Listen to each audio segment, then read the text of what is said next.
In 1818, Mary Shelley published Frankenstein. It was a warning, a story about a man of science obsessed with curing death, who pieces together a body, electrifies it, and creates a monster that destroys everything he loves. We like to think Frankenstein is just fiction, but 50 years later, a real scientist began his own obsession. He wasn't trying to cure death. He was trying to cure evil. And like Victor Frankenstein, the science he created would eventually mutate into a monster that haunted the 20th century. To understand the monster, we have to understand the world before it was born.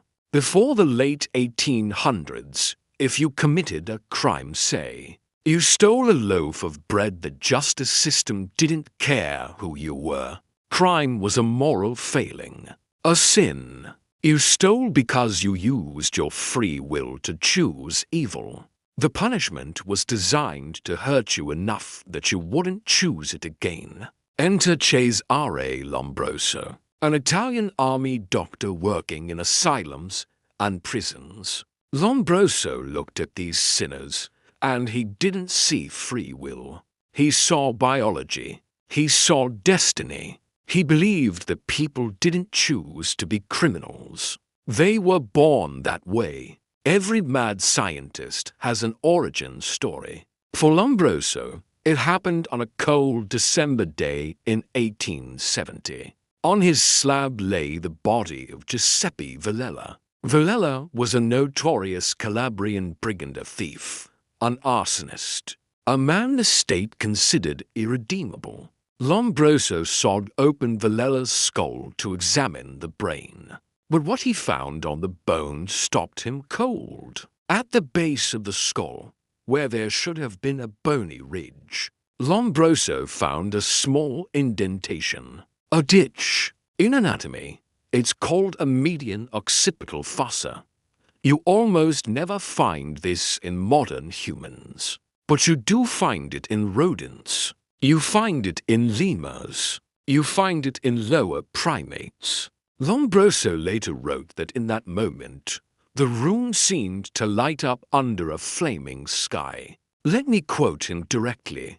I seemed to see all of a sudden. The problem of the nature of the criminal and atavistic being who reproduces in his person, the ferocious instincts of primitive humanity, and the inferior animals. Atavistic. That is the key word. It means a throwback, a biological regression. Lombroso's theory was radical. Criminals aren't evil humans. They aren't fully evolved humans at all. They are savages stranded in modern civilization, biologically incapable of following the law. If crime wasn't a choice, but a biological fact, Lombroso argued you could see it. He spent years measuring thousands of prisoners' heads, faces, and bodies. He created a checklist of physical traits he called stigmata, the marks of the beast. If you had 5 or more of these traits, you were a born criminal. A low, sloping forehead, a massive, protruding jaw, like a caveman, asymmetrical faces. Murderers, he said, had cold, glassy, bloodshot eyes, ears that were too big or handle-shaped, like a chimpanzee, excessively long arms again. The ape comparison. It wasn't just physical. He believed born criminals had a high tolerance for pain and a primitive love for tattoos, which he considered proof of savagery. His book, The Criminal Man, became a sensation. Police across Europe and the Americas started using calipers to measure suspects' heads. They weren't looking for evidence of a crime. They were looking for evidence of a type of person. Lombroso is the father of modern criminology. We have to give him that. He was the first to say, let's study the criminal, not just the crime. That shift is crucial to everything we do today, from profiling to forensic psychology. But here is the Frankenstein moment. Here is where the science creates a monster. Lombroso was a man of data. He considered himself a humanitarian scientist. But his data was hopelessly biased by the racism and classism of his time.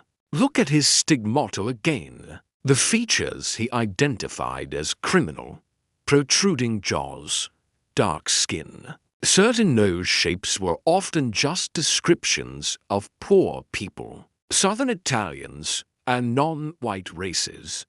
He was dressing up prejudice as biology, and the implications were horrifying. If a criminal is born that way, if it's in their bones, you can't rehabilitate them. You can't teach them. Religious conversion won't work. So what do you do with them? Lombroso himself suggested that for the truly born criminal, the only option was permanent lockup or elimination. Lombroso died in 1909, but his ideas fueled the rise of eugenics, the movement to purify the human gene pool by stopping defectives from breeding. In the United States, these theories were used to justify forced sterilization laws, and in Europe, in the 1930s and 40s, the idea that you could identify subhumans by measuring their skulls and noses was taken to its ultimate, horrifying conclusion by the Nazi regime. Today, Lombroso's specific theories are thoroughly discredited. We know you can't tell if someone is a murderer by the shape of their ears. But the core idea that biology plays a role in behavior hasn't gone away. We just swapped skull calipers for brain scans and DNA swabs. We are still looking for the source of evil under a microscope. Cesare Lombroso wanted to be the scientist who saved society.